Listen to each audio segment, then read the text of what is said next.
Okay, so I think we're at 3 o'clock now, and we'll start our program. Good afternoon, and I'd like to welcome you all to the League of Women Voters Carlisle Candidates Forum for 2019. My name is Barbara Lewis. I'm a member of the League, and I would first of all like to thank all the candidates who are here with us today to talk to the voters and participate in the forum. And also the voters are here today to learn about those running for office. We are very pleased to have League member Christy Barbie serve as our moderator today, and Cindy Knock is going to be our timekeeper. Jacob Ballin from Minuteman Media Network is in the back. He's going to be broadcasting live today and also recording the forum so that you can watch it on, you and your friends can watch it on not pay-per-view, but on demand.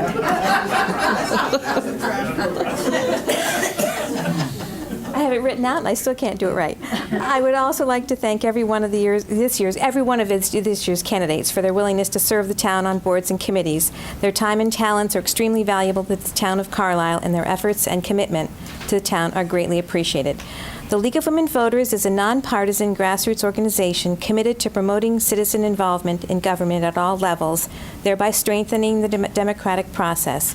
If you would like to know more about the League or about the process and requirements of running for office in Carlisle, I invite you to visit the website LWVCC.org or speak to any of us after the event.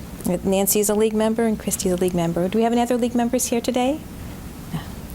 No. We also have membership forms in the back if you'd like to think about joining the League.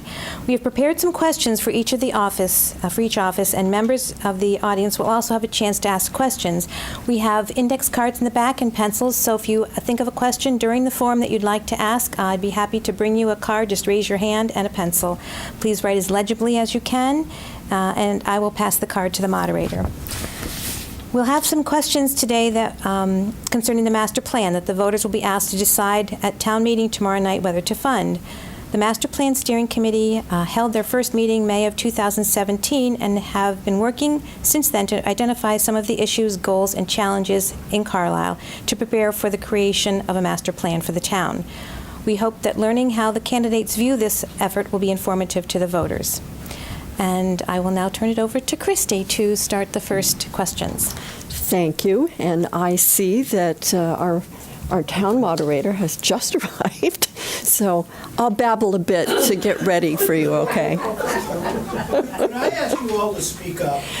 I will do my best. I'm told I have a very soft voice, but it's very loud in my head, so I think that I have to work at that. The candidates will be announced and seated by board or committee. We'll be starting with moderator, and we'll be inviting them to introduce themselves in a 2-minute opening statement. I have prepared questions that I will read, and as Barbara explained, we'll also be accepting questions from the audience. Candidates are asked to limit their answers to 2 minutes. Candidates in a contested race, and we have just one of those, will be allowed 30-second rebuttals when requested and a 30-second closing statement. And I can make adjustments as we need to. Wayne, are you ready to come up and join me? You can sit wherever you like, but make sure people can see you. I can see all of you. I hope you can see me. Okay, thank you all for coming. Thank you to the League for sponsoring this. It's always a lot of fun to come out and do these things, and I wish I had a contested race, but no one seems to want to cross me. I don't know why. It's been a privilege to be your town moderator for, I think, about 10 years now. It's a lot of fun for me, actually, because I feel like I'm doing something to protect and promote democracy, which I believe starts at the local level and we hope migrates upward, but we see how things go these days. My objectives in running town meeting are fairly simple and clear. First, I want to make sure that we have an open debate, that people get a chance to have their views known, that it's fair, and finally, and least important amongst these three, but still very important that we have some efficiency so that we can move through things quickly, but never at the expense of having an open and fair debate. I think most of you have seen how I roll. I try to be judicious in how hard I rap the gavel and try to control people. I think that we need to have a lot of leeway, but still some discipline is required, and I'm not afraid to gently do that when I can. Most of my efforts are actually before the town meeting to try to encourage all presenters to be very succinct and to ensure that they don't kill us with their PowerPoints. With that, I will stop and take your questions. Well, my first question was, what is your role in the weeks prior to town meeting? How do you prepare? I think we're all used to seeing you up there doing your masterful moderation, but what does it take to prepare? Well, I spend it really starts in September. I go over the schedule for all of the things that will be happening in the run-up to town meeting. Town meeting is just the culmination of really 9 months of effort, mainly other people than me. FinCom, Personnel Board, Board of Selectmen, and so forth. So I work on the schedule with the town administrator, Tim Goddard. And then as we go through the winter and early spring and FinCom and the Board of Selectmen start to shape up the warrant, I follow the issues that are going on.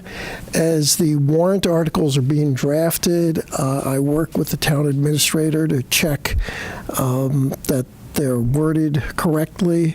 If there are citizens who are interested in putting forth a citizen's petition, I'm available to counsel them. I'm not partisan in any way. My objective in doing these things is if someone wants to try to accomplish something, I'd like that to rise or fall on its own merits. I don't want anyone to get caught up in a technicality. So I may advise people on, okay, look, if you do it this way, that's not procedurally correct, but what you're trying to accomplish, you can do it this way. So things like that. And then as the warrant takes shape, I'm often sitting with the selectmen. They want to know, can we do it this way? Can we do it that way? And I advise them on that. And then in this last week or two, I ask all people who are going to be, if they're going to use a PowerPoint, if they're just going to talk, they get their 8 minutes, they know that. That's fine. They don't need to clear anything with me. But if they're going to subject us to using slides, I want to make sure that we don't have eye charts, that they're just reading the outline, and that the stuff is going to be useful and informative. And again, the reason I'm doing that is because the objective is for us as a legislature to make a wise decision. And I think that's best helped if the people who are presenting put their best case forward. And of course, people who are opposing, I want them to put their best case forward as well. And through that debate, I hope we'll be able to get to that good and wise decision. Thank you.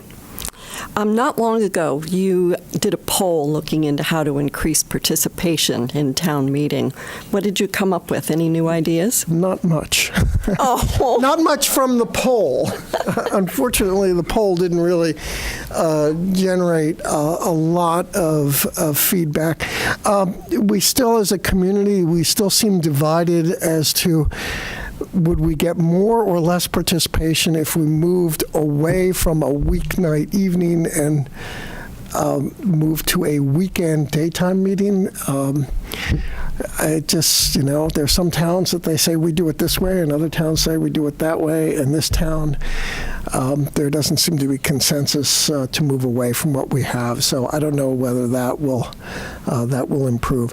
One thing that I've been working on with a number of other moderators in Massachusetts is to figure out, can we do remote participation? And people in the digital age are very interested in this.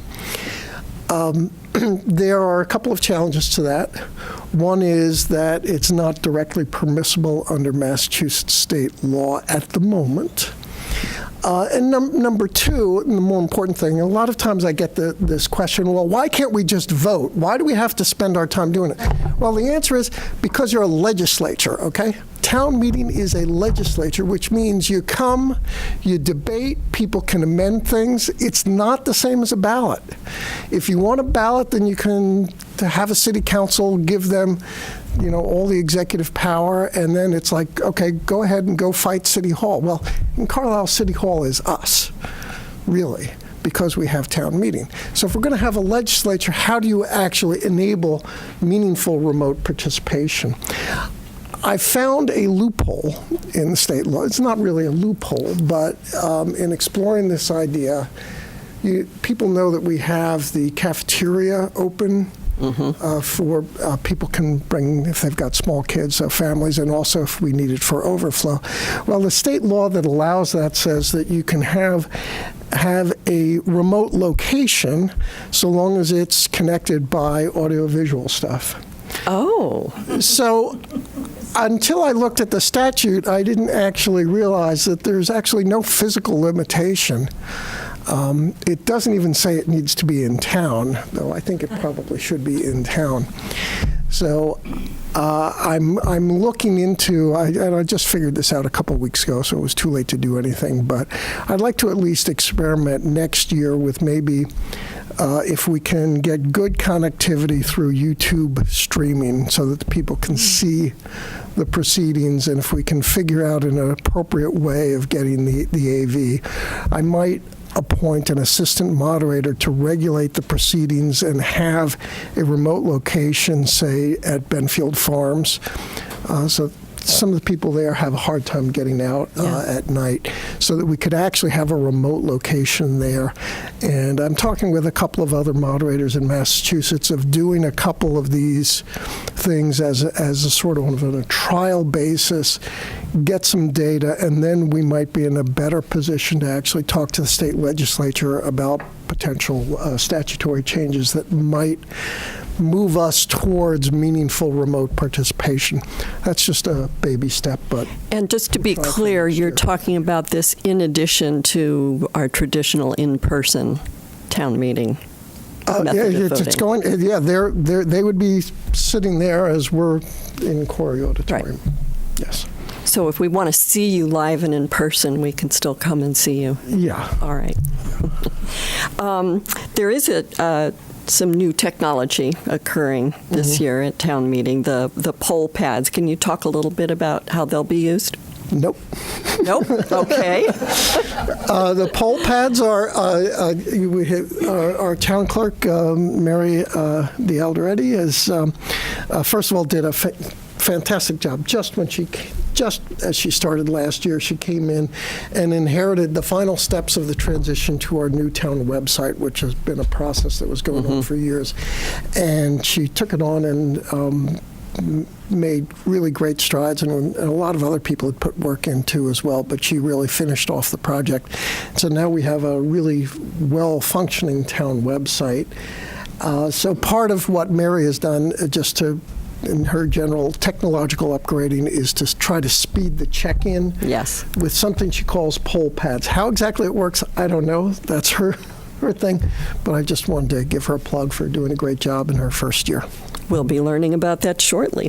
What do you think about further use for them at town meeting for counting votes or being able to get a vote more quickly? So, great question. Electronic voting is something that I've been looking at for a couple of years, and I actually maintain the database for the Massachusetts Moderators Association, where we know exactly which towns are using it and which technologies they're using and so forth.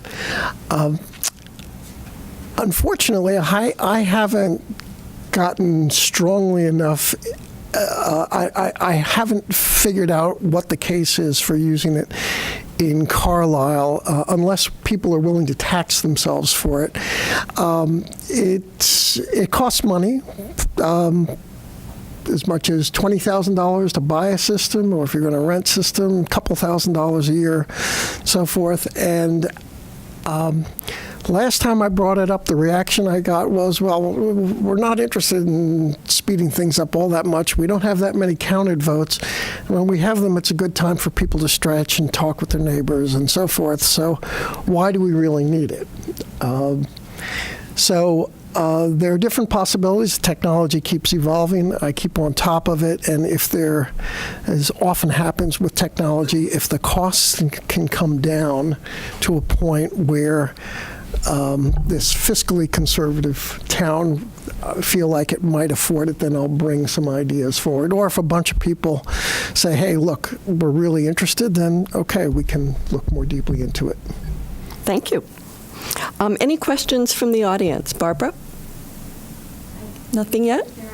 No? Okay. Well, thank you very much. Thank you, everyone. Thanks for joining us. Absolutely.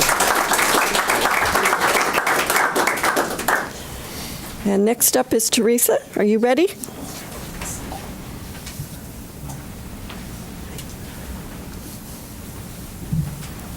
Do we have her? Oh, we do have her. This was a question, no, just for Okay, great. Thanks. Okay. I am not Wayne. So I'm just going to read my little statement because... Could you do us all a favor and actually pronounce your last name for us? Kvetkauskis. Kvetkauskis. Yes. Thank you. Thanks. Yeah. So, I would like to thank all of the town volunteers that give their time to the various boards that keep Carlisle running as smoothly as it does. When longtime board member Jim Marchant moved out of town and resigned from the Board of Assessors last fall, he suggested that I take his spot on the board. I worked for Jim as an appraiser some years ago. Having served on the Board of Assessors since September, I am now running to retain my seat on this board. For many years, I co-owned a real estate firm in Newton, Massachusetts, and appraised properties in that area. I moved to Carlisle 25 years ago and acquired that name, Kvetkauskis, and I worked for Jim at Minuteman Appraisals at that point. In 2002, I gave up my real estate and appraiser's licenses when I began running the family businesses in Chicago. Those were sold in 2014, and I retired that year.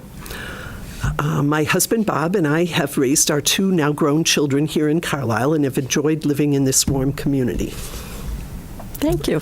So tell us what kind of decisions you face in your position on the Board of Assessors. Well, mostly we're to keep the values on track with the current market values of the properties, and we're charged with every 3 years getting those on target. But we haven't met very often, in truth, in my tenure here since September, so we've only met a few times, but so. Okay.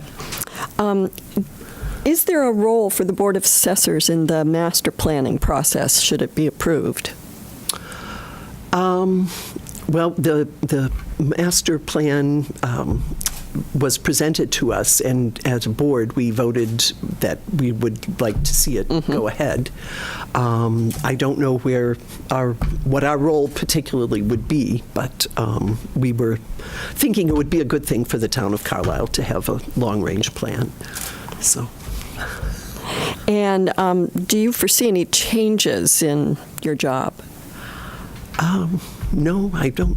It's a pretty easy thing here. We have an assessor that is Melissa Stamp, and she is a staff person that really does the heavy lifting for the Board of Assessors. And we are more an advisory committee. I see it to Melissa is the one that goes out and does the real heavy lifting for the And role. how does your background dovetail with your role? Well, I made my living at one point in time appraising properties for market value and estate purposes and that sort of thing. So I am familiar with that process. So. Great. Any questions for Teresa? Yes. How, do you have a sense, either just this last year since you've been on the board or historically, how frequently do people question, or actually formally appeal their appraisals? Not very often, because that's, I think, part of the Board of Assessors keeps things on target. We take into account homes that have sold in any given year, or I'm told that we do in the past, that they make adjustments as we go along. So even though they're tasked with 3 years, they have to do it. They do it sort of as we go along. So it's not a big jump in any given year. So Thank you. anyway. Anyone else? Yes, Deb? The Energy Task Force use the assessor's information a lot, Oh, okay. which I think people wouldn't realise, and we do it so that we can work out how many homes we have on oil heating. Oh, okay. Because we would like to get Actually, people the- not to use oil. The recording isn't able to pick up voices in this way, so if you have just a really brief question or a really brief, you may go to the microphone. So, Okay. Come on up. I wasn't expecting to do this. Join the fun. unless Christy wants to repeat everything you said. I would not attempt it. I'm from the Energy Task Force, and this is very impromptu. We use your data a lot, and we need it for part of to make ourselves more efficient, to reduce our carbon footprint. So how can you see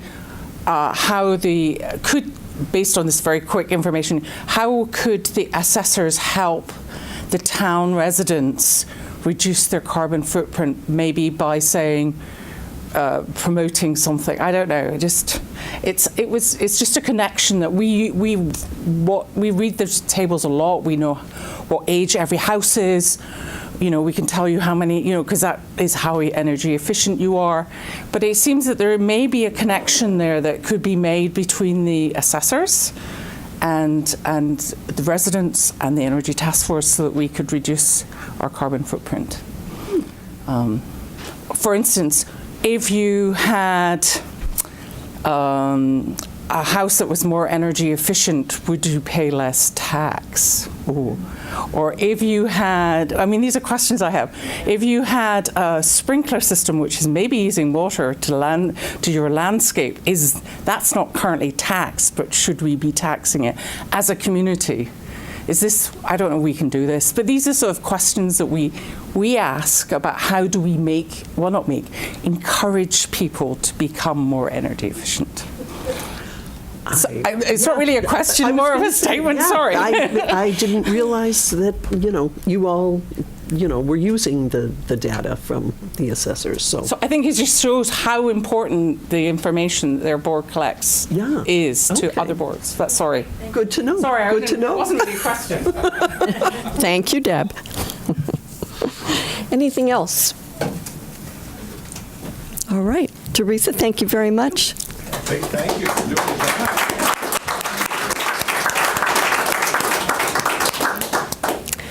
And could we have our candidates for select board?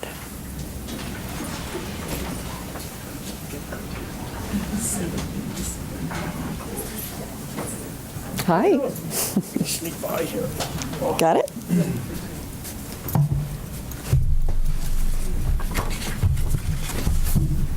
Do you want your standard side of the table? Oh, Charlie, want me to switch? No.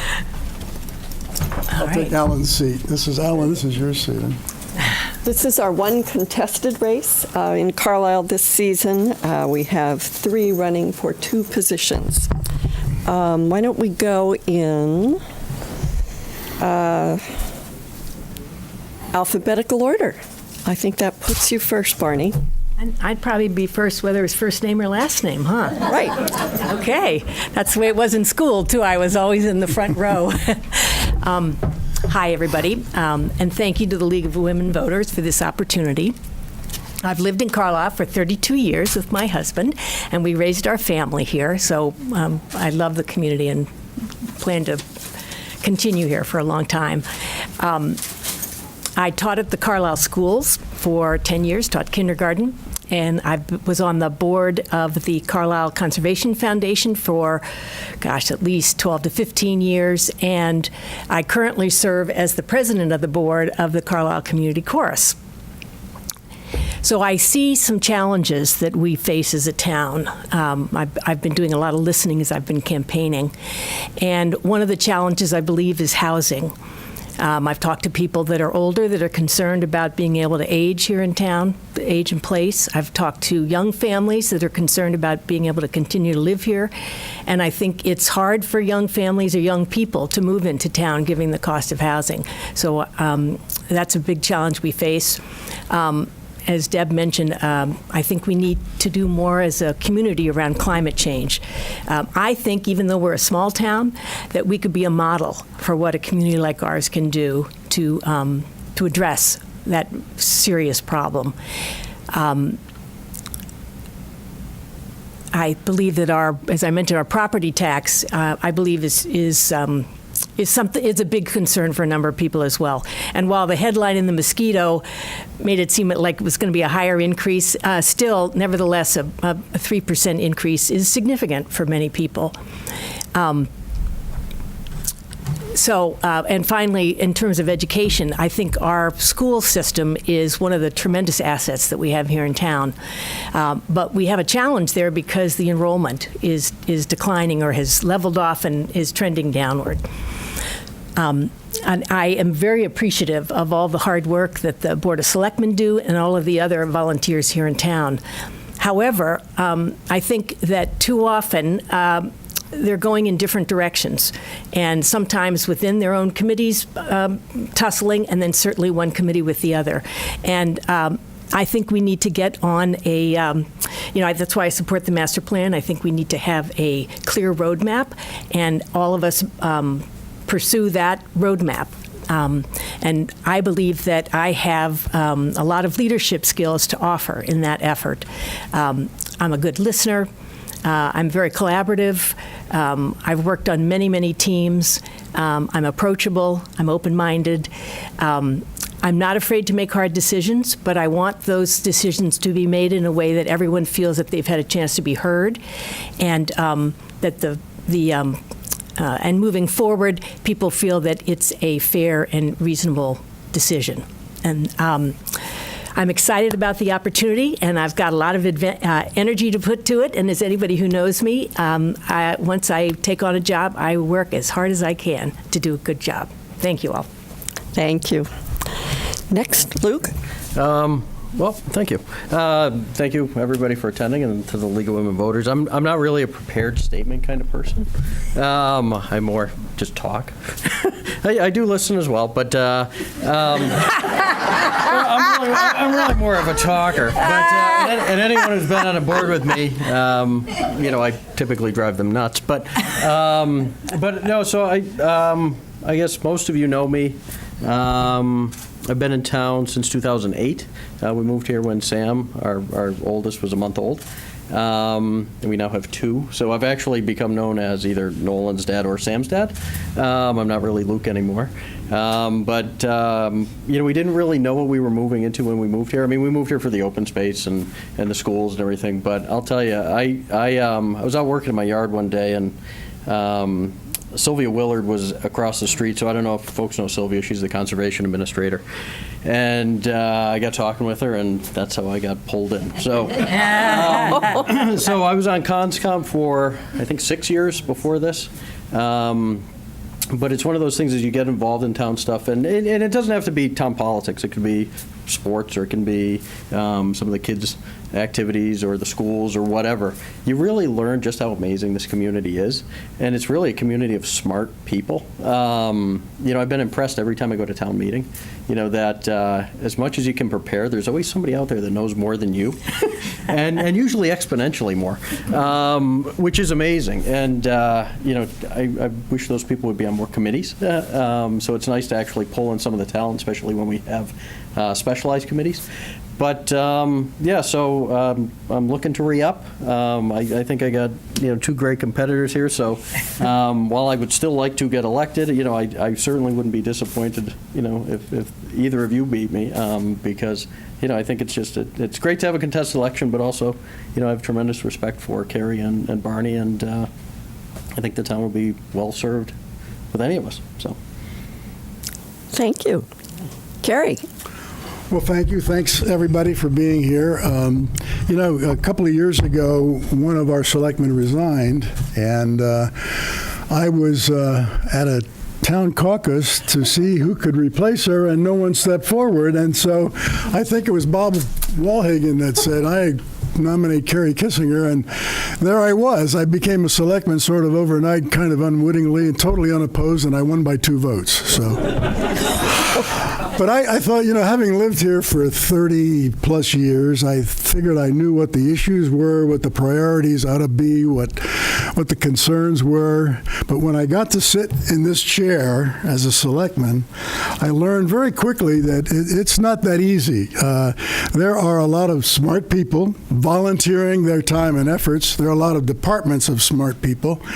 And in order to gain their trust and gain an understanding on their part that you're not trying to sort of forward some kind of an agenda, and that they could trust you and confide in you and seek your counsel, that's a different set of things entirely and had to be earned. And if it weren't for the fact that Luke was chairman at the time and Nathan Brown, always on the job, was chairman this past year as mentors, I would never have gotten down this steep learning curve to figure out how to get things done and be effective in town. So we do have issues. We're growing at a rate of maybe 8 or 9 houses a year. 8 or 9 houses a year generates maybe $200,000 in new revenue. We have a $30 million budget, $24 million of which is salaries and benefits. And with a 2% cost of living increase, that's $480,000 baked in for new spending against $200,000 in new revenues. And that gap is what we call a tax increase. We're going to have another one of those this year, about 3%. We've done that every year since 2010, 3% or more taxes. So we're 35% greater in taxes than we were in 2010. And we're 3 times the tax of a normal average Massachusetts resident, if you believe that. So I think the way out of this, to reduce the expense or contain it and increase the revenue, is what we've been talking about, the master plan. I've been fortunate enough to be a member, the Selectmen's representative on the Master Planning Committee since its inception.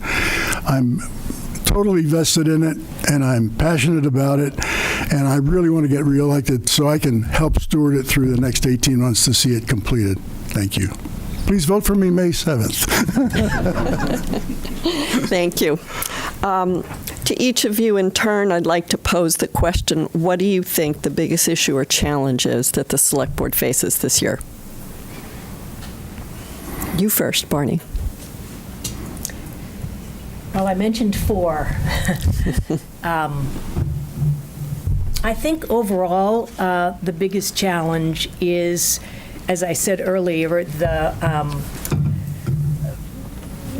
division that we have experienced in the recent past, and the need to really get all the boards and committees focused on a set of priorities that we can all work toward. Thank you.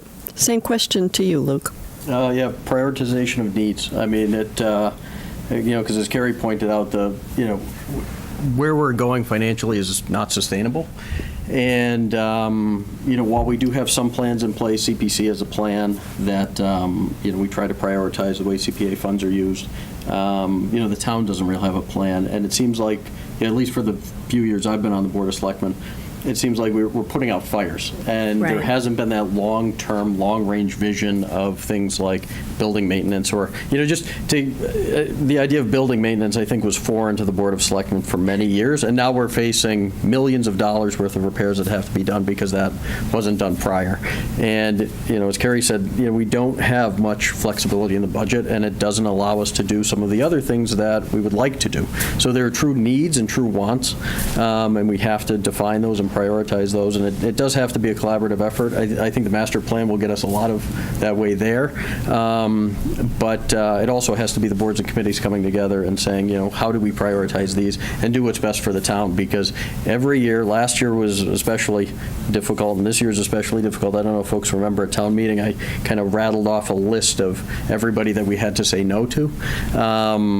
We're going to have to do the same thing this year, and it's not easy, and there are priorities that need to be done. But ultimately, I think planning and the master planning process, I think, will be a huge step in the right direction, and we have to continue that as boards to make sure that it doesn't just sit on a shelf; it actually gets implemented. Right. So.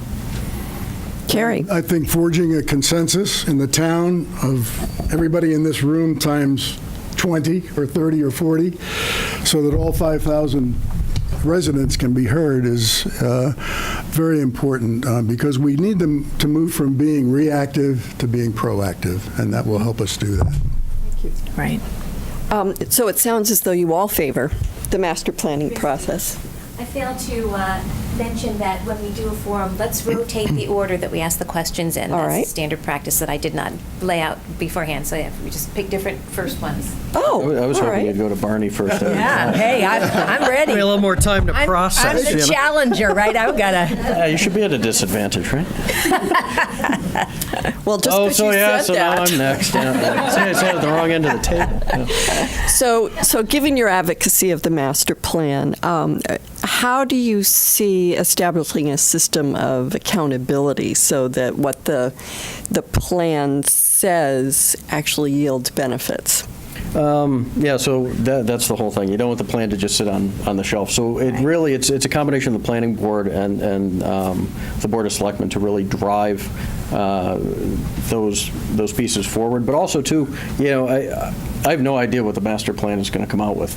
And it'll be interesting to see kind of what the needs and the wants are, because I think everybody's got an idea, but ultimately it involves working with the Energy Task Force or CONSCOM or the police and fire, and whoever the top priorities are, just pulling everybody together. And also too, one of the things that we haven't seen is pulling the boards and committees, the land use boards together to see just how everybody's impacted. And we really. It's kind of uncharted territory for Carlisle. It's not going to be reactive. It will be, this is the process in place. And you do have to get buy-in, Right. I think, if there is large support, which I assume there will be for this master plan, then you can kind of use that as the justification for moving forward in these things. And a lot of times we've never really had that. Somebody will bring something to town meeting and ultimately it gets kicked around and you go, well, even though town meeting supported it, it was, 52% voted for it. So is that real true support? I mean, we see that with deer hunting now. We see that with a few things. So you don't want to have to come back to it and revisit it again. So really just making sure everybody is on board, to move forward. I think that's the critical thing. Carrie, what do you see as a good system for accountability? Well, the master plan will come up with an implementation plan. And I think the best part of that is that as we go through this consensus building process, a lot more people are stepping forward to become part of the process. We have an advisory committee that's got over 30 people on it, that's comprised of every group and interest in town. And there are leaders emerging out of that group. So once the plan begins to take shape, they're going to be a reason to say who's going to step forward and take this part of the implementation of this plan. And I think we'll have a much broader group of folks willing to step forward, and I think that's a really big advantage. Barney? Well, I think about what I did as a teacher in terms of setting goals for my class as a whole and then also for individual students, and then how to keep track of that and hold myself accountable for making progress with each child. And I think as the frontline leadership of the town, I think the Board of Selectmen can do the same thing in terms of almost like a report card. So if we have a set of priorities that we've agreed on through this master planning process, it's not going to be a one-year plan, right? We're hoping it's going to be a 5 to 10-year plan.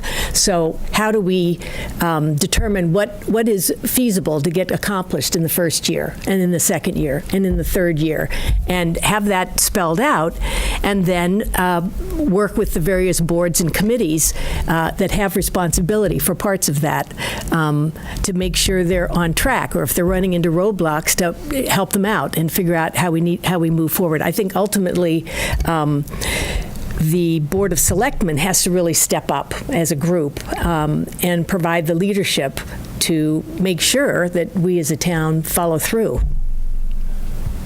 Thank you. We're seeing a lot of reports about significant action to mitigate and plan for the impacts of climate change. What actions do you see Carlisle taking to do its part to address this threat, and what's the role of the Select Board in this? Carrie, you first. Well, the Selectmen has selected and nominated an energy task force, which has been one of the most effective groups in town. And I wrote a letter to the task force, and I'd like to just read what I had to say to them. I must say that I believe the Energy Task Force has been and continues to be one of the most positive forces in town, beginning with our designation as a Massachusetts Green Community, continuing with the solar panel installation on the roof of the school, the street light replacement, the heat pump purchase program for homeowners, the significant energy reduction efforts at Town Hall. They've contributed greatly to the town's bottom line. They've really helped in the cost and revenue part of this whole situation. The solar overlay district expansion at the school and the solar ground array plans for the DPW will continue this stellar list of positive benefits for the town. So I think they've taken a leadership role. They've been sort of unsung heroes in this whole equation, and I think continuing to not only support them but encourage them will be part of helping this whole our green energy commitment. Is it all on the Energy Task Force, or is there more the Select Board should be looking to do? It's all on people that are willing to step forward and be unswavering in their support of it and putting in the effort. And folks like Debbie in this room have really put in the effort to make things happen. So that's what it takes: someone with conviction, someone with energy, and someone that's willing to do something. And so it's not just pontificating about it, it's doing something about it. And we're fortunate to have some folks that would do that. Barney. I was very impressed with the Energy Task Force, too, and also I attended a meeting about the canopies the solar canopies that are going up on the parking lot of the school and the parking lot of the transfer station, assuming we support that at town meeting tomorrow night. And I think those kinds of efforts are very important and significant for our town.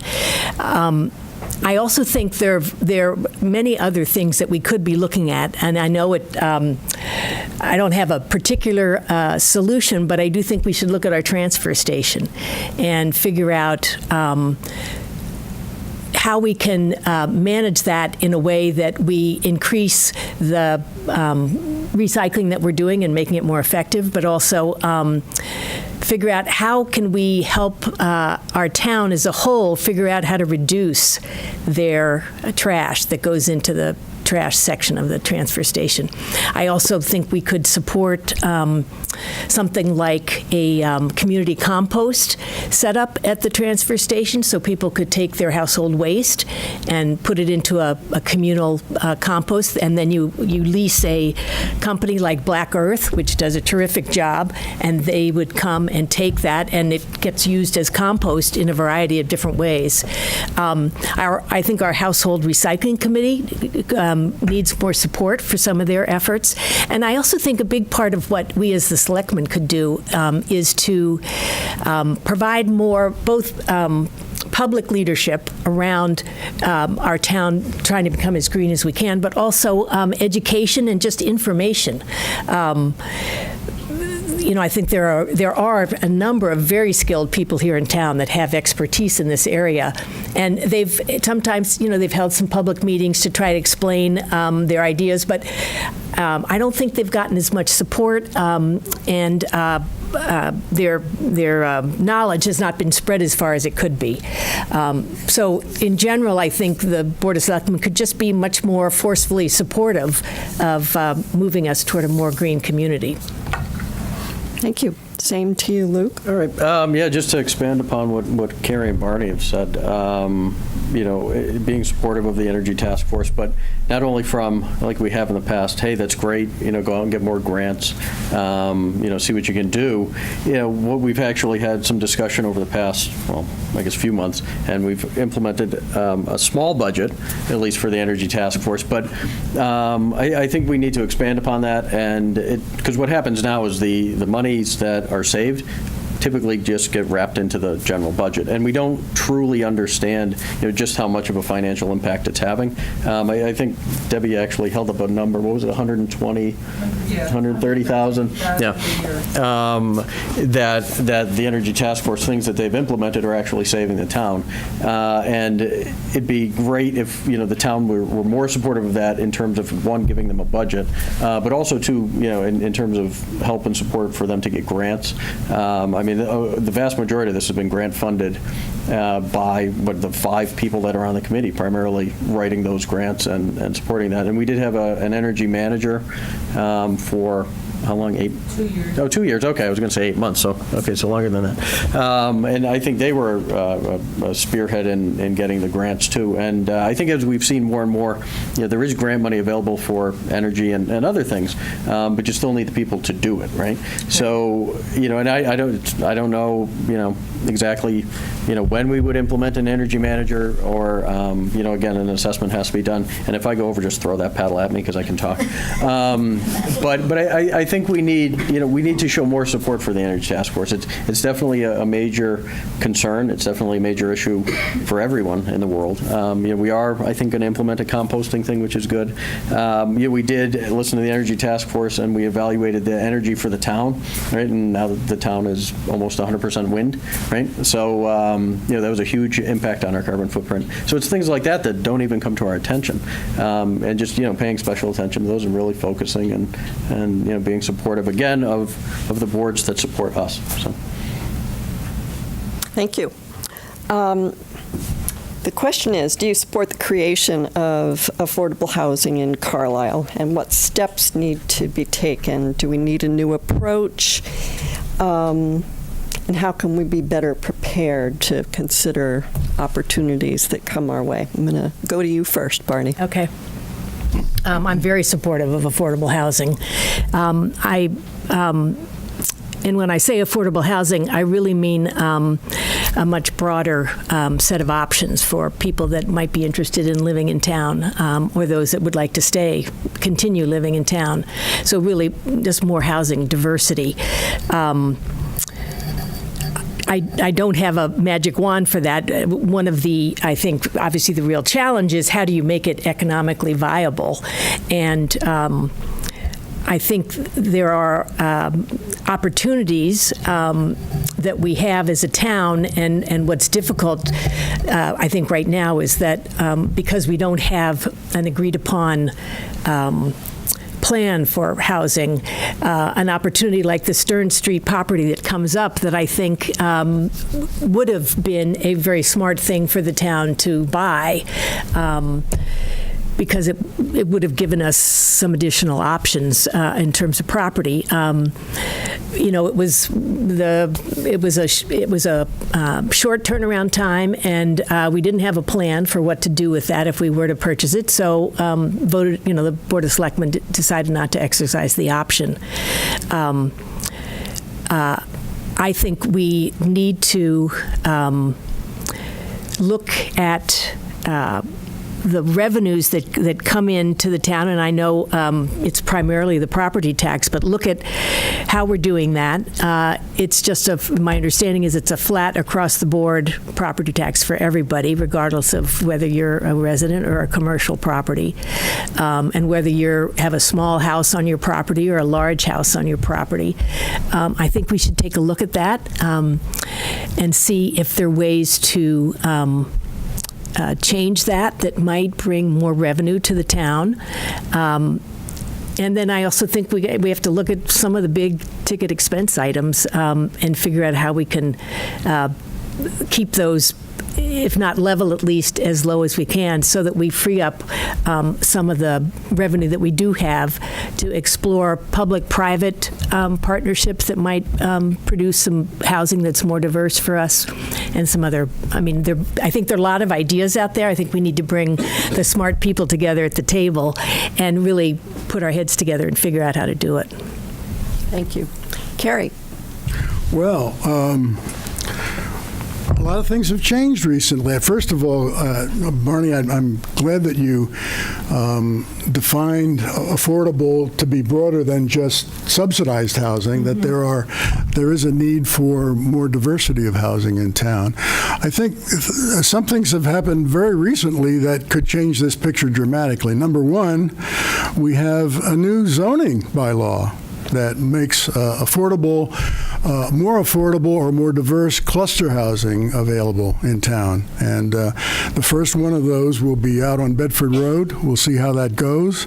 It may not be affordable for everybody at $500,000 or $600,000 a unit, certainly, but it's better than it currently is. So that's one thing that's major. We haven't seen the effect of that, but that will be a major change that we can look at getting more productive use out of. The other thing is now, instead of having two competing housing groups in town, we have, hopefully after tomorrow, one housing group chaired by Kate Reed, who is an advocate of more housing diversity in town. And I think we're going to see a lot more focus on what we can do with the new zoning, with the new trust group, and with the new planning activity that we're going to engage in. So I'm very hopeful that we'll have a lot more affordable housing opportunities. We had our first foreclosure in a long time in the last few weeks, and that resulted in an eviction for a family from this town. They either were in denial or just weren't prepared, but at the end of the day, they were evicted without a place to go and sleep that night, and ended up on 128 in a McDonald's, 24-hour McDonald's, for a place to sleep that night. That should never happen to anyone in this town or any other town.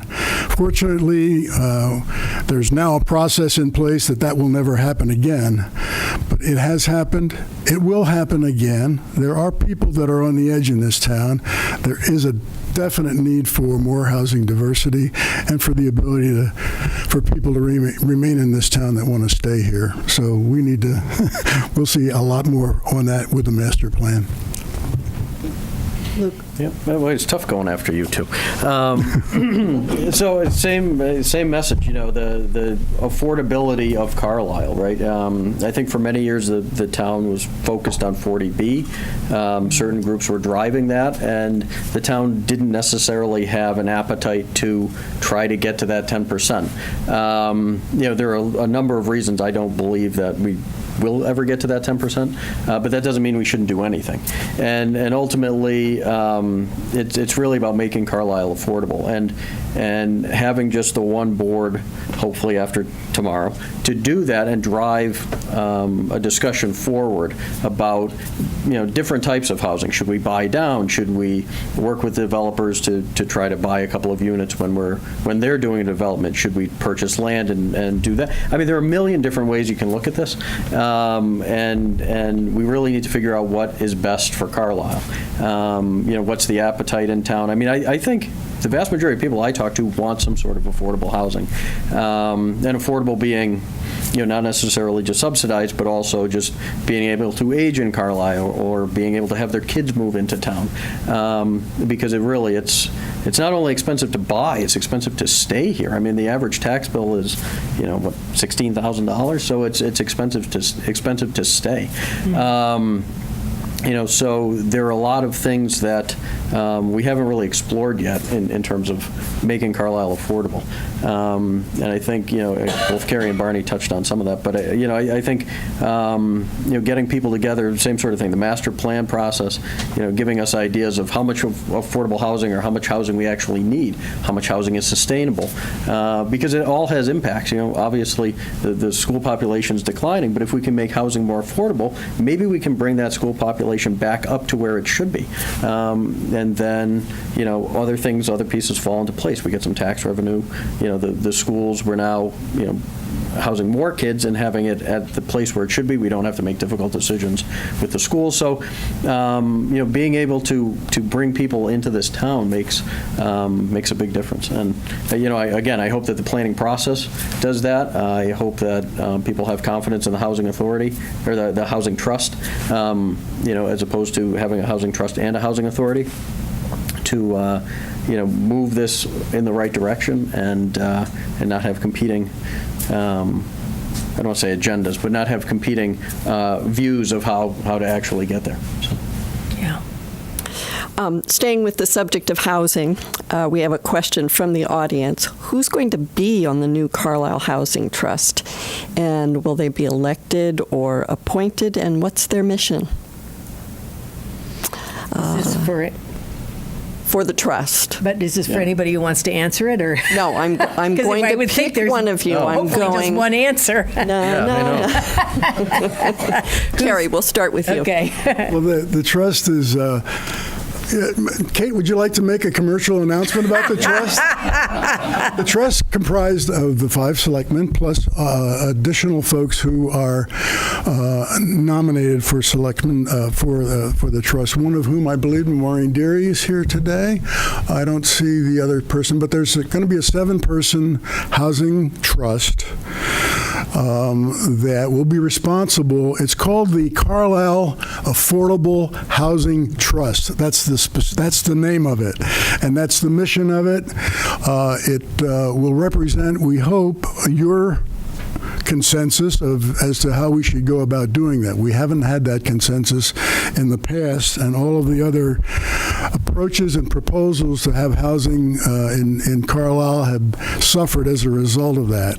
We've had Village Court's been in operation since 1983. That was the first 18 affordable housing units.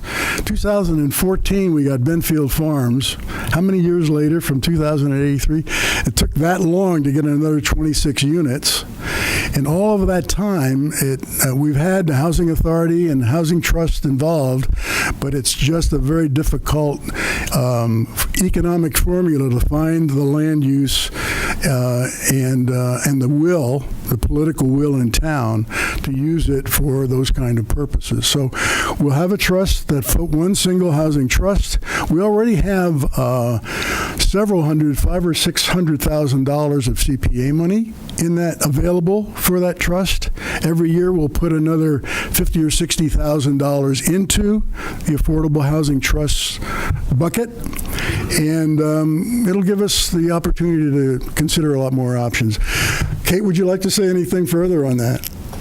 I'm just going to say that the CPA money is only for subsidized housing. Right. Thank you. Luke, back to you. Yeah, so it's actually $494,000. I just put the slides together, Wayne. I will get them to you by tomorrow. I'm only a few days behind. Tonight. Did I promise tonight? Okay, tonight. By midnight.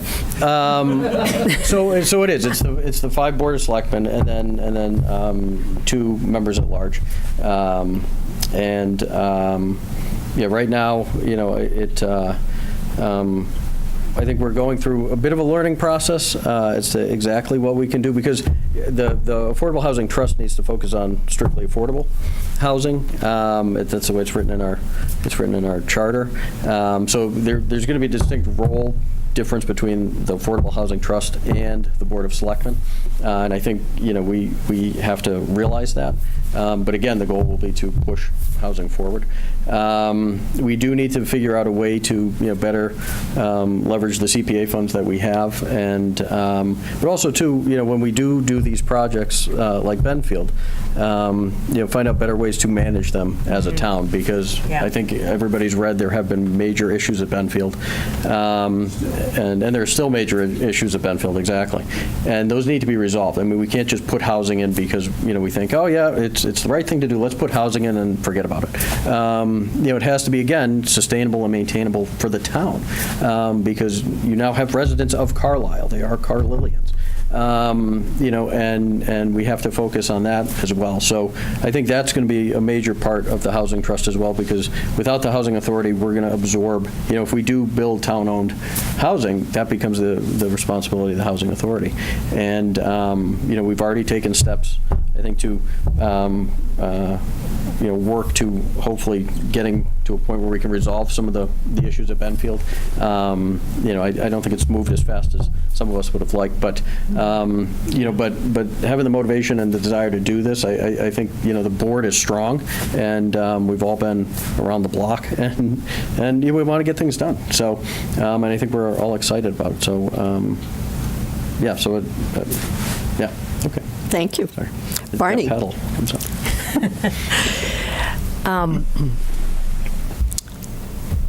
My understanding about the trust is that it's always existed to be a vehicle for promoting affordable housing, and not just. My understanding is it's not just state subsidized housing, but it is housing of all kinds, so that we really could use that trust to promote a broad range of more affordable housing.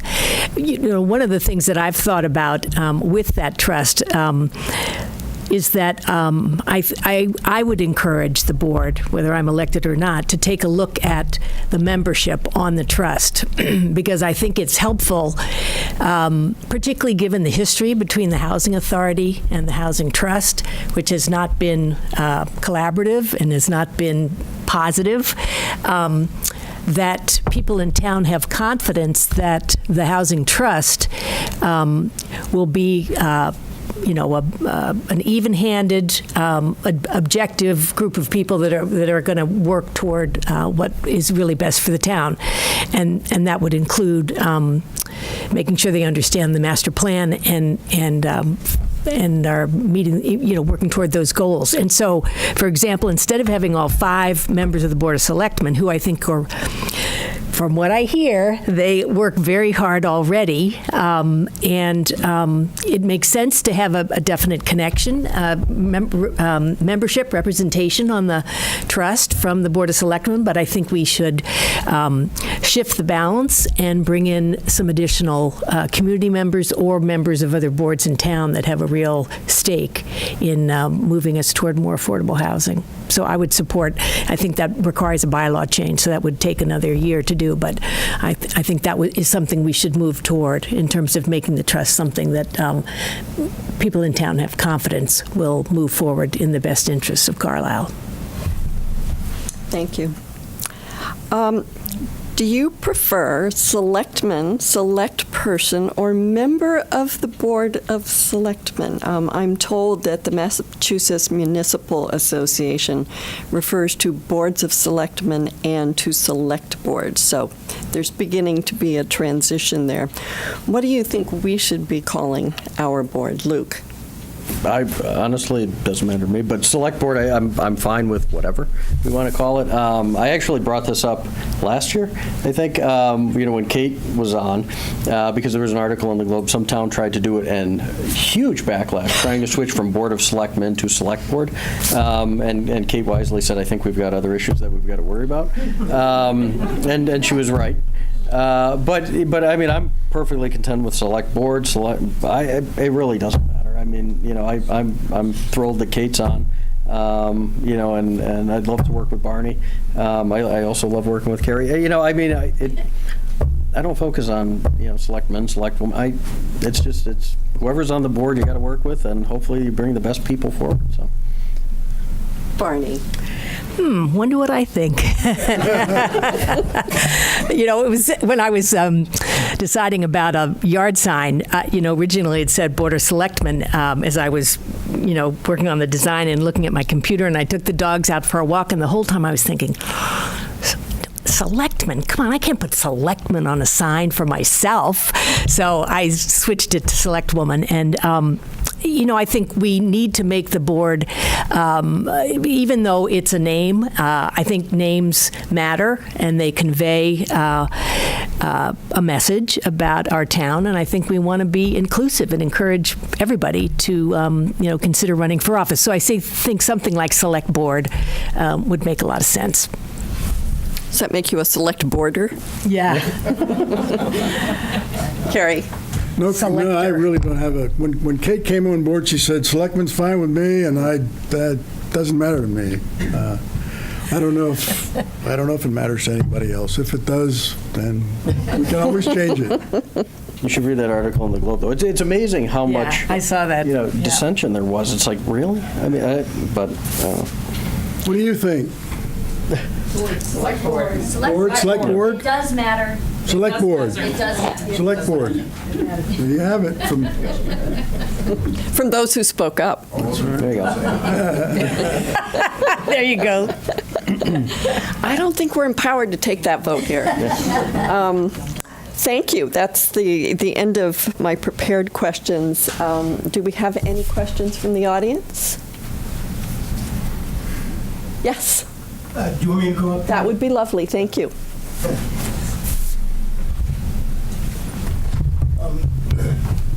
First, thank you all for volunteering in whatever way you have over the years.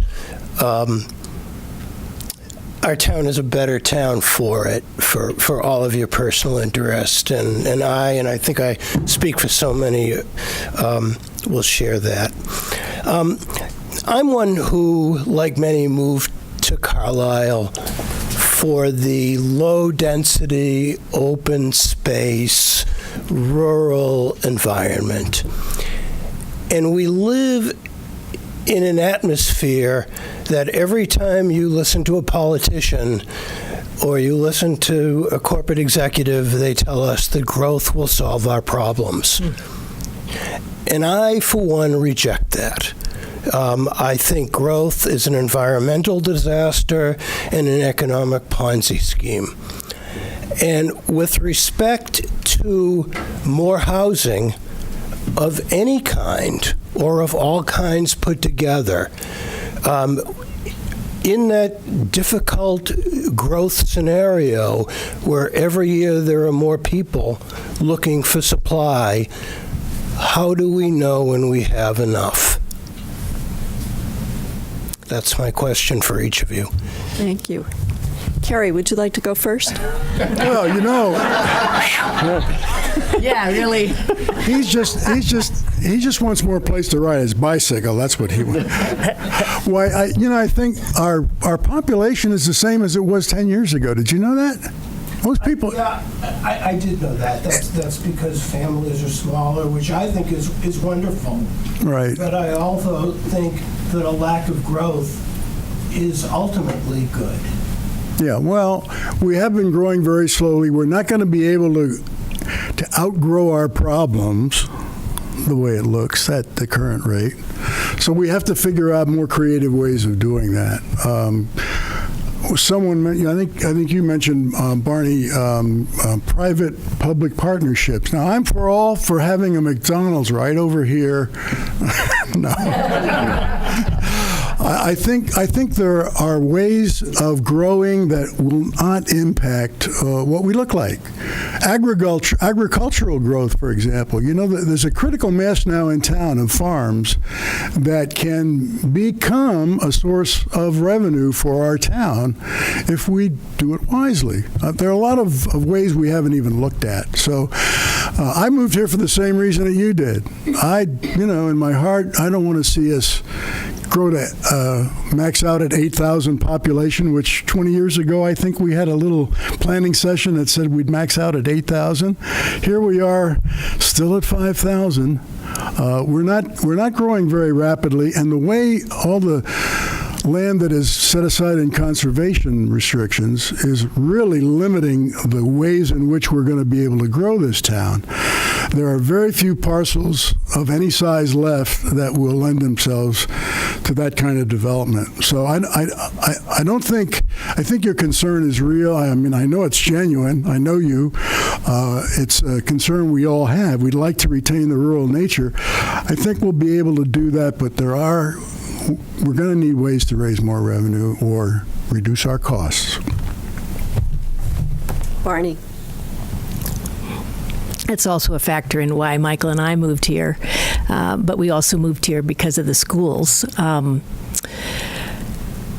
I think it's a challenge. It's a challenge we face of how to retain some of the things that we love so much about the town, right? It's got this nice small town, almost kind of still feels like a farming community, even though the farms are a small part of it now.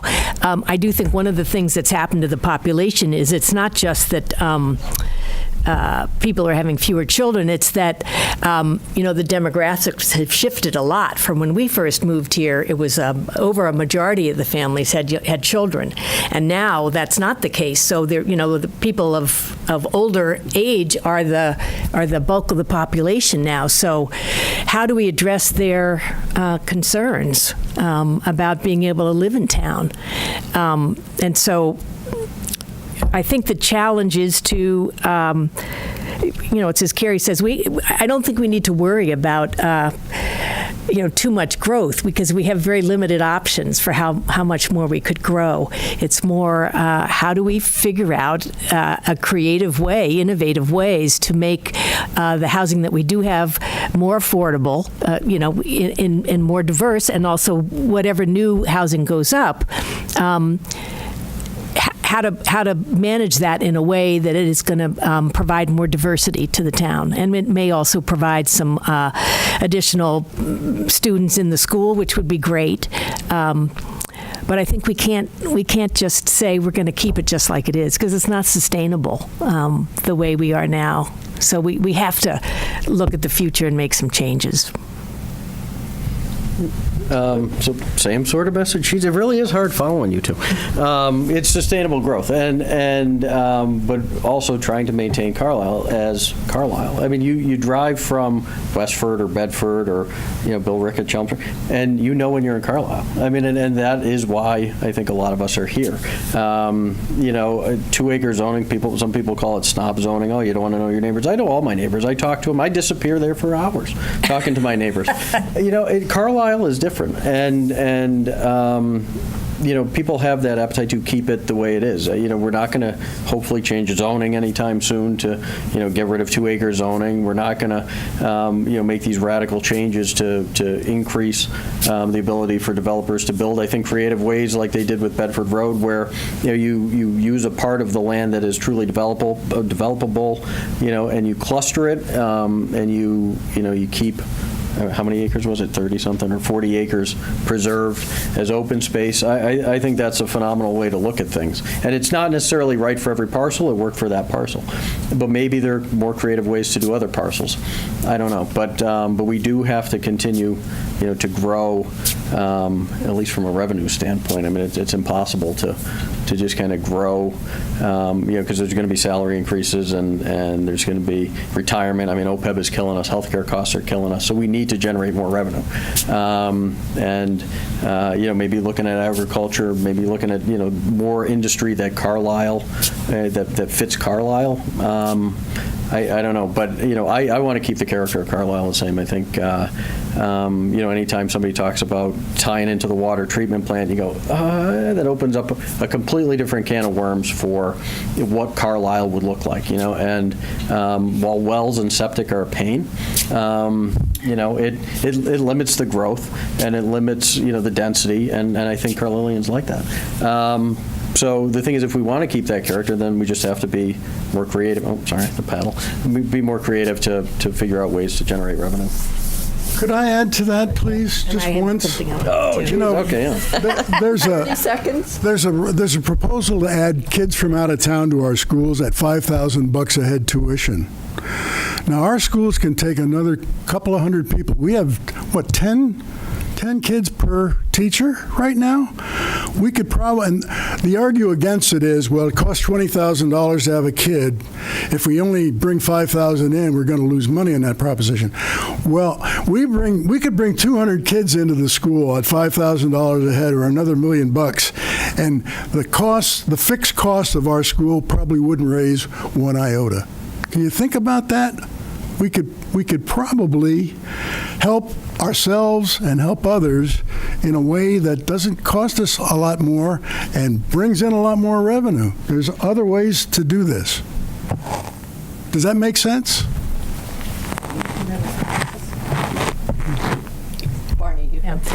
Just a couple of thoughts. One is, I support the idea of having a Metco kind of openness here in Carlisle. The high school has a very successful Metco program where kids are bused in from different towns, urban areas, and I think it's worked out really well. I will say, as a former teacher, I follow the school pretty closely, and I do think the average class size is much closer to 20, but still, there's plenty of capacity. I agree. But what I was thinking is, Luke was speaking, is that I do think we should take a look at whether there's some other commercial opportunities. And so, for example, a couple of people mentioned to me the idea of a shared workspace that I don't know if any of you are familiar with things like WeWorks, or where there's a single building and there's kind of open workspaces and people share that workspace. So there are any number of people here in town that work from home who would love, from what I'm hearing, who would love an opportunity to be able to work in a shared workspace.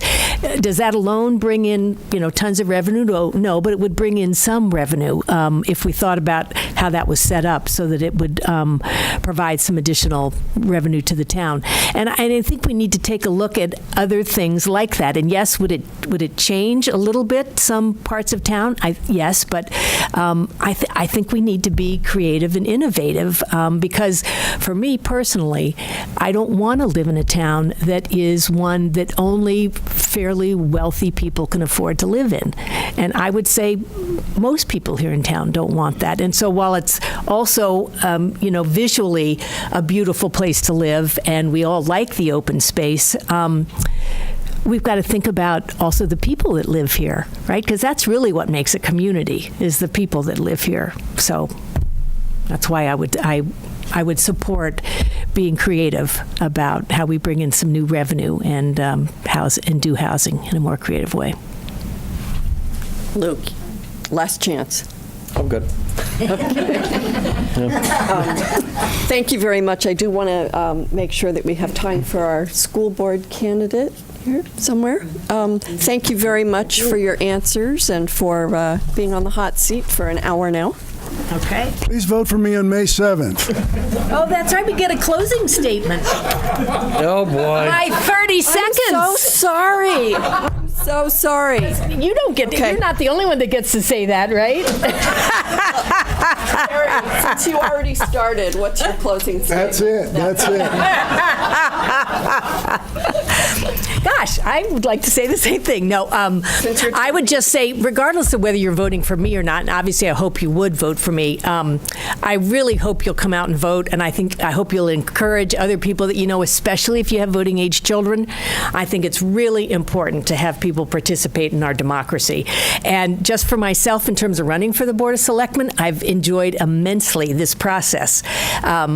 It's made me both even more excited about the potential of serving and also feeling a significant responsibility, having spoken to so many different people about how they feel about Carlisle and what their concerns are.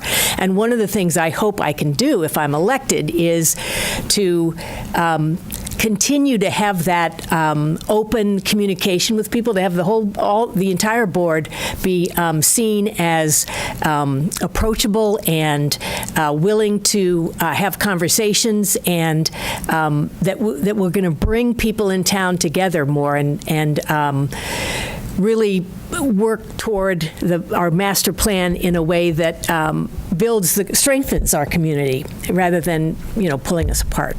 Thanks. Thank you. Luke? Okay, I guess so.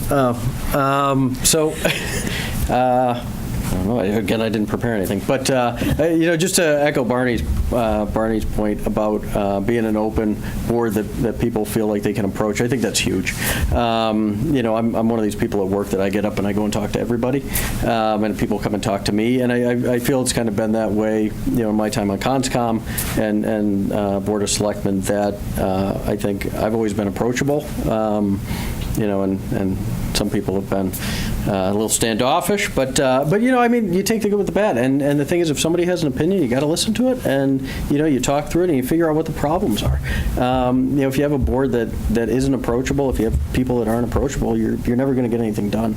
And I've worked with Kerry now for 3 years on this, and he's certainly approachable, and I've known Barney ever since Sam was in her kindergarten class, and anytime I've had an issue with Barney and Sam. No, but actually, no, you were a fantastic teacher, and we still think you were the most influential teacher Sam has had. But that openness and willing to communicate and not go in with an agenda is huge. And I think I've proven over the 9 years that I've been involved in town stuff that I hopefully don't have an agenda. I mean, I definitely have ideas and values. But you got to go in with an open mind, and if something you're passionate about gets turned down to town meeting, you move on. You just got to roll with the punches and try to do what's best for Carlisle. So there's that paddle again. So vote for me May 7th. And remember, it's Barbara Arnold on the ballot, not Barney. All righty. Well, thank you. Thank you all. Did you guys get your own water, or was I just... I got my own, yeah. Okay. Self-serve. Right. Oh, it is? Okay. I was going to say, jeez. Thank you. Thank you.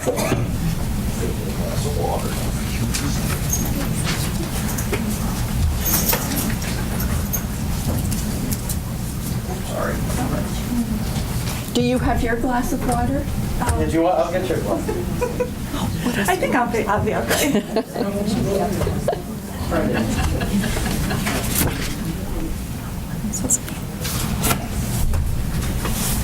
Do you go by Ava or Eva? Eva. Eva. Yes, there was another choice. Either one will work. Oh, thank you. Thank you so much. So we have, in the school committee race, we have 2 positions and 2 candidates unopposed. So please introduce yourself and let us know something about you. Yes, thank you. Well, thank you for hosting. Thank you for being here. So my name is Eva Mustafi. I have accepted the nomination for the school committee position, uncontested. I'm not sure how happy I should be. It seems like it's a job that no one else wants to run for. But I am really excited about what I can bring to the table. I have 3 children that I've been very lucky to bring up here in Carlisle.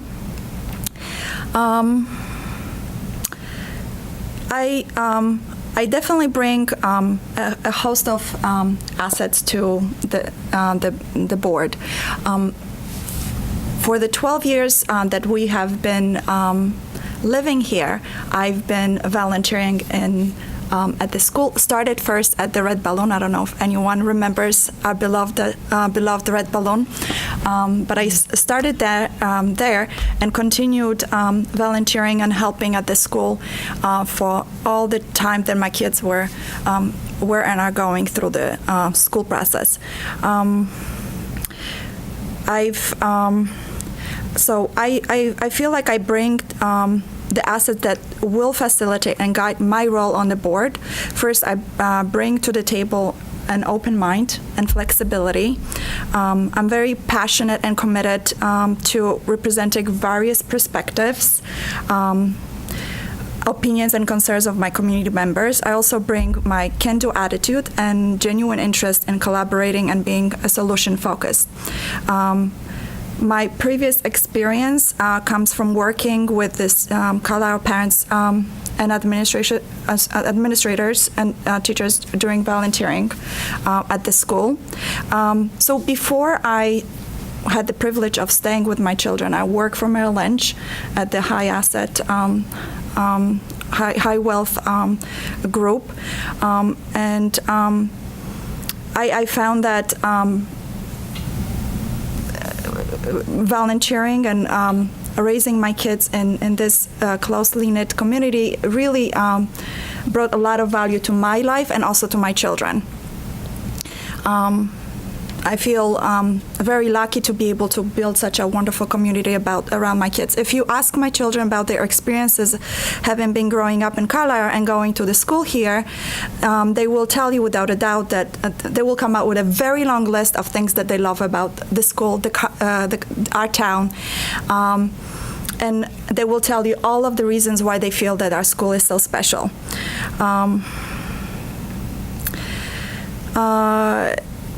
So in terms of my experience, I served as a PTO fundraising chair throughout the years.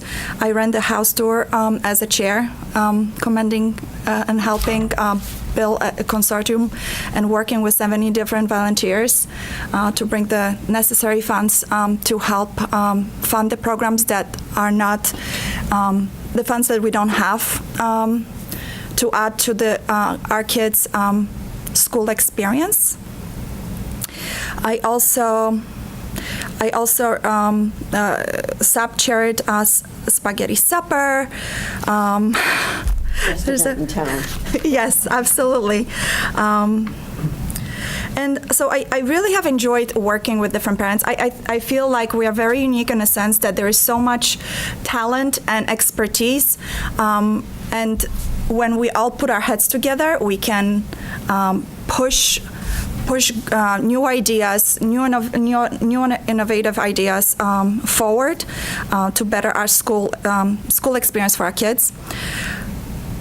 And I look forward to finding new ways to welcome. And so just bringing back to the ways that our town is changing and our community is changing, I've been able to, over all these years, volunteering, helping, and working with different parents, I've been able to observe the changes that have been happening in our town. Starting with the Red Balloon, there's no longer with us. There was a co-op preschool, and a lot of the kids build long-lasting relationships. Parents still are friends with the same parents that went to the preschool because we all work together and help the school. So what we have realized that, so many years ago, that preschool could not exist because the demographic of parents that are moving into town has changed. People are overworked. They have to be on call. The jobs are requiring that people are working longer. They always have to be available. That decreases how much they can participate and get educated about what happens in town, what happens at the school. It puts a lot of pressure on communication lines meetings with administration, different school committees, town committees, and also the PTO and other parents. So I feel like I will look forward to finding new ways to welcome and engage our increasingly busy families in dialogue to better represent their needs in our community. I'm interested in collaborating with the community and finding innovative ways to express the challenges, ways to address the challenges our school face, as well as adapting to some of the changes that we had in our school enrollments, parents' engagement, middle school structure, and raising costs. I am very eager to begin the work, and I really want to help our school to be, our committee, board committee, to be able to support and address administration and teachers to still bring in that private school quality education at the public school funding level. Keep those costs low, but find ways where we can support that same quality. We can still support that best quality. And I'm looking forward to seeing what the master plan brings, as I'd like to know, as I'd like to also know as a school board committee, what to be able to make evidence-based decisions to see what truly the changes will be coming, looking at the data in terms of enrollment in our school and the costs and upkeeping the buildings and all the other things. Thank you. Great, thank you. What are the most significant challenges you see in the negotiations for a teacher's contract? What solutions do you see? So I'm stepping into the board, I think, sort of at the end, nearing end of the negotiations. So I'm looking forward to learning more about the process. There is a challenge because we want to support the needs of, we want to find a happy medium in those negotiations with the teachers. We love our teachers, but we also have the budgetary constraints. So I'm looking forward to getting my training and also going through the whole process of educating myself in depth to understanding the process and where we are at the moment in terms of negotiations, because they are not open to the public. Great, thank you. If the town does move forward with the master plan, what do you think the role of the school committee should be in fulfilling the master plan? If the town moves forward with the master plan, I think the data will be very useful to the school committee, because as a school committee, we also sort of supposed to help guide the administration in setting up some goals and priorities for the future. Having the data in front of everyone, we can also educate our parents and be the liaison with our school committee, the PTO and parents in the school, just to get as much education around the master plan and the future needs of the school, just to be able to get everyone on board working towards the same goal. Even if we have different views, having data will help, hopefully will help bring everybody together and focused on, okay, how can this, how can we make a better future for all of our kids and all of the people in town? Thank you. You know, around the world, we've seen children getting involved in climate change actions because it's going to threaten them and future generations. Do you believe the Carlisle schools are doing what they need to, and is it enough? We can always do more. I know that there. We have in our school. We for a longest time. I know my daughter was involved in that, in during lunch they would the kids were composting all the scrap foods, and then they have a community garden. So the message about sustainability, cutting the garbage, is going out there through various programs and education that it goes out to our kids, and the kids are really excited about it. If we can definitely, as a school committee, we can definitely continue supporting those ideas in the school itself. And do you think we're doing enough to educate kids about the particulars of climate change? I think my kids would be much better at answering that, because it seems like kids in Carlisle are pretty woke compared to other communities. We can always do better. I think there's a good amount of information that is getting across to the children, practical information, which is really nice to see, because it's one thing to hear, another thing to learn and do through doing. Thank you. Do you support installation of overhead solar panels over the parking lots at the schools? I myself, I do, because I feel that communication is important. So actually, my daughter was had a job of recording all of the sessions. So I've been staying a lot more current about school committee meetings and the solar panels coming to our parking lot. It seems like this is definitely the time to bring that proposal to the table, as we have to repave the parking lot. So adding the solar panels, it would be a great idea, and it definitely would teach the children about being green. Thanks. What do you think about the artificial turf, and is it the surface we ought to use at Spalding Field? I haven't done a lot of research about the artificial turf. There's definitely some concern about cost. Personally, I know that there is more of incidents of injuries with use of artificial turf. I don't know how much that would for professional athletes. Not sure how that will translate into our kids playing on this. Haven't made up my mind yet on that. Okay, thank you. What are the Carlisle schools doing vis-a-vis bullying, and do you have any other ideas? Is it enough? Carlisle Public School actually does a lot around bullying and prevention of bullying. I wish there was, the school pumps a lot of information to parents. It seems like parents are very busy, so not everyone is reading the emails that are coming out and the information that they're trying to put through the PTO and other venues. Carlisle is unique in a sense that they have a mentoring program that my kids have participated in. All their kids in the middle school, they will go and read to and work with kindergartners and younger grades.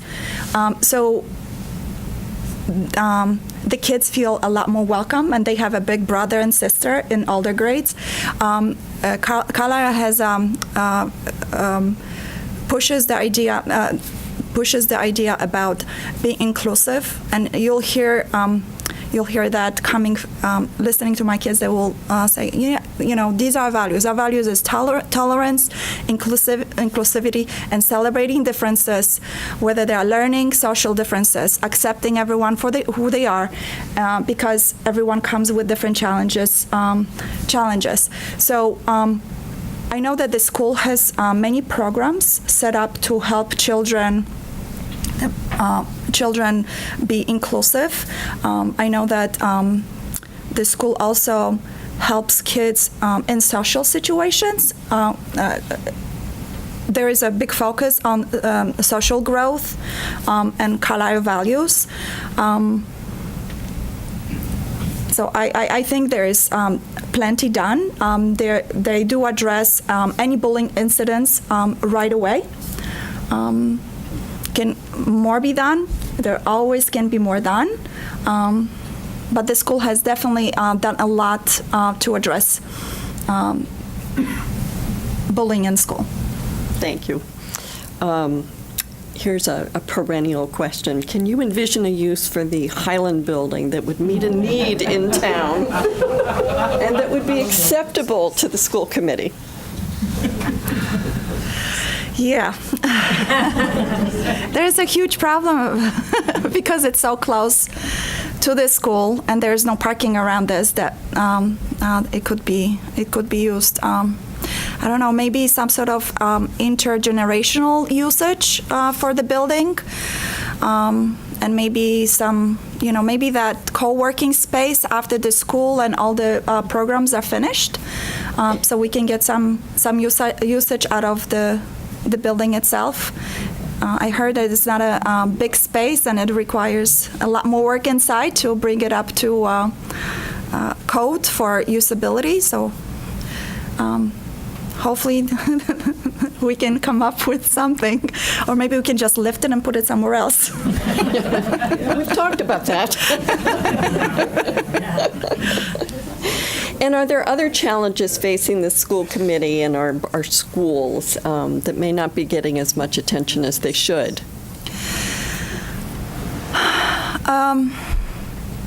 I think there is a big challenge when it comes to communication and getting people educated about ideas and about what is happening and going on either at school or in town. Where are the needs? What are the challenges?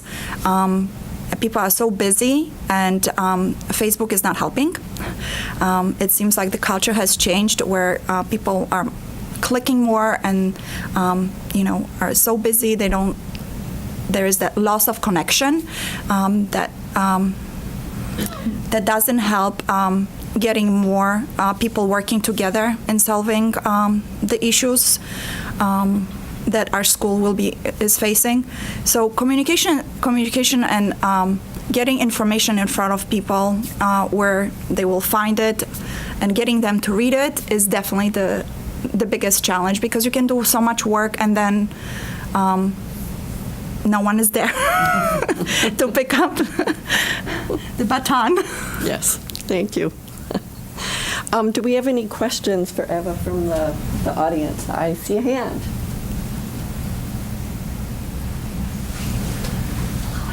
Hi, Carrie. Hi, I'm Carrie Patel, Tophet Road.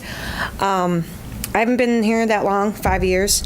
I know Eva well, and I'm president in the PTO. I'm volunteer EMT. Really love this town, love the school. It was brought up by Mr. Kissinger about school choice, and I'm a huge proponent of school choice. And so far in the 5 years I've been here, the school committee has, for lack of better, has knock that option down, and I was just wondering what your views on school choice is. Okay. School choice is, I feel it's a very tricky situation, because we do want to offer kids that might need or families that might want a different type of education for the kids to be able to have some sort of financial structure to send the kids elsewhere. I have not sat down in any of the committees meeting about the school choice, so I don't know what would be the financial constraints. It always boils down to the dollar signs. I would love to see some solutions that would help those families getting their kids the education that they feel they would want to do elsewhere, not in Carlisle Public School.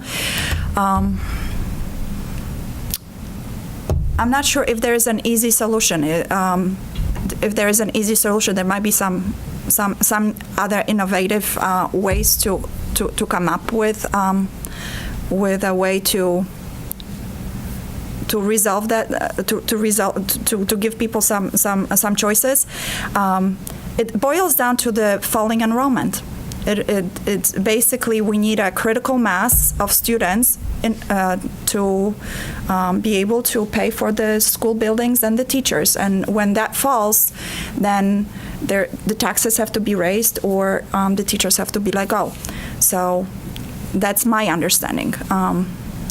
As I will be moving into position, I'll definitely be getting a lot more education and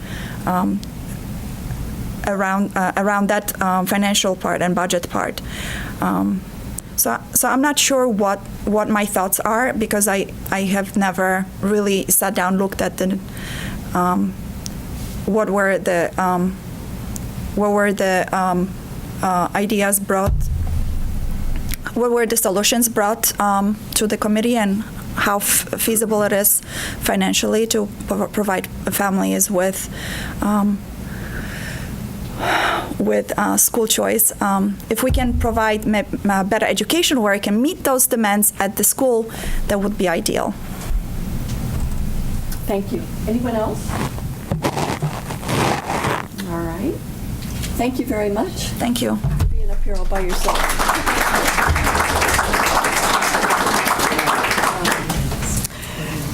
We didn't think that we were going to have anybody here for planning board, but we do have one candidate, and I'm wondering if you'd like to make a statement.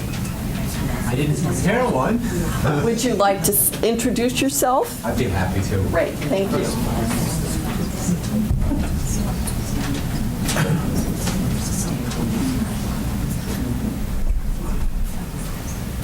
So thank you to the League of Women Voters for hosting this. My apologies for being late in replying to all of you. And to Barbara, my name is Ed Rolfe. I think as I look at each of the rows, I know somebody in each row, and those somebodies all know something about me. But for the rest of you, I've been in town now, come this fall, I think it will be 21 years, and over the course of those 21 years, I've served 9 of them, I believe, 7 of them, Cindy, with you on the Zoning Board of Appeals. I'm running for Planning Board. This is going to be my third? Are we coming up? It's two down and 1 up. Okay, so I think this is going to be my 3rd term on the planning board. And counting. Like Wayne, I wish that there was somebody on either side of me willing to step up and take the challenge and let the best person come out on top with that. But I do think that having that option of diversity of candidates is a good thing. So for all of you out there, in 3 years, help me out, please, okay? I have a daughter here in Carlisle Public. My son is over in Concord at the high school, and I don't understand where the time has gone and how they've gotten as old as they have. I work for Lincoln Laboratory over at Hanscom Air Force Base. We're a federally funded research and development center. First half of my career was military satellite communications, and the second half is providing space situational awareness for our military. I hope you'll vote for me, and if you don't, vote for for people on either side of me. And I don't know what else I could really add to an explanation of who I am and what I've done. Okay. So since I see the Historic Commission here, for 4 or 5 years, I've been the Planning Board's representative to the Historic Commission. And Luke, I think I was a year in training for CPC, a year officially, and then a year after that as well too. So for those of you that don't know, Planning Board has liaisons to a various number of different boards, both officially and unofficially. So Historic is an official state-mandated position. Same is true with CPC. I don't see Linda, but for a while I was Board of Health liaison, which is unofficial representation, just making sure that the communication between Board of Health, Historic, CPC is good with the Planning Board. And with that said, What do you think about the master plan? So the master plan, I think, is a good thing. I want to go back, and I don't know how many people here have read the 1995 study plan, where there were a number of shared goals, shared values that were enumerated, and I'm not saying that anything that was done in 1995 has changed, but let's reaffirm and let's re-update by way of the master planning process, where we as a community want to go and what's important to us. There are specific areas that the state mandates that the master plan needs to look at, or if it's not relevant, at least explain why. And I'll use transportation as an example. So, we're supposed to look at transportation, and let's figure out what exactly does that mean in the master planning process. And I look at the Energy Task Force and say, help us out with understanding what that should be. And it's not us, meaning the planning board, it's the collective us as a community as we go through the master planning process. Housing was mentioned today, and housing is another required area that the master planning process look at. So, there are things that that we're mandated to look at, and I hope we go beyond that and look, all holistically at everything that the community thinks is important and where we need to be going down the road. How can the planning board help address affordable housing? So one of the proposals that came to us in recent history was the consideration of adopting inclusionary zoning, okay? And that is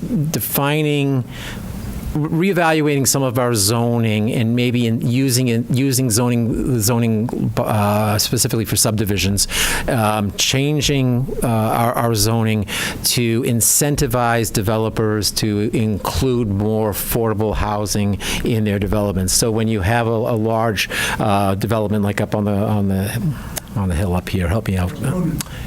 Okay, Hanover, thank you. Hanover, that, could there have been something in the zoning that would have said, look, for every 4 units of market rate housing, maybe we'll reduce the 2-acre zoning down to 1 so that you could put, an affordable housing, or and let me rephrase that, a more moderately priced home on there. So what could we have done by way of zoning? So I think that the answer to your question is there are probably ways that the planning board can help with that issue, but and what those are, we won't figure them all out here. But I do think that there are ways that the planning board can play a role in that process.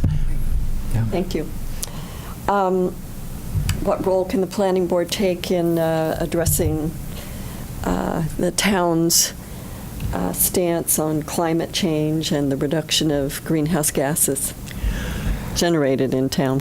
I wouldn't put it on the planning board, but we did look and push forward changes in the solar overlay district area. I know that we were involved in the process of looking at possible adoption of wind and the towers associated with wind generation, and so I think that the role that we play is one of what can we do to affect our local bylaws and come to us with those ideas, and let's work through them. Okay. One of the things we've been hearing about the master planning and how would you create accountability for it is really about integrating planning decisions across departments. How do you think the planning board can help with that? So I push upwards, right? I think that, the Board of Selectmen should, from an accountability standpoint, should be requiring each of the individual land use boards or other people or other committees or boards that are affected or have a role in what's enumerated in the forthcoming or future coming master plan. What have you done? Okay, and in your yearly report that you'll see in the booklet that comes out once a year, state make sure you've got a statement in there that addresses how you have or have not, what have been the roadblocks or the hindrances that have not enabled you to act in accordance with the master plan. And so I think that should be just across the board part of the accountability process, so that, it isn't, as was mentioned today, it isn't just a plan that's sitting on the shelf, okay? I would express that the execution of the master plan in itself is going to be a singular and separate issue from its creation. We're going to need to figure out creative ways to fund whatever is in the master plan. What sort of personnel, people, processes, what do we need to change in order to execute on that? Because it won't just happen by itself, okay? We can use it as guidance, all right? But if you want to be proactive in its execution, we have to figure out how to make that happen. And that'll be hard. Okay, but let's start with the easy part, if it is, building consensus on what the plan should contain. That's easy, right? With that said, thank you for stepping up sort of unexpectedly.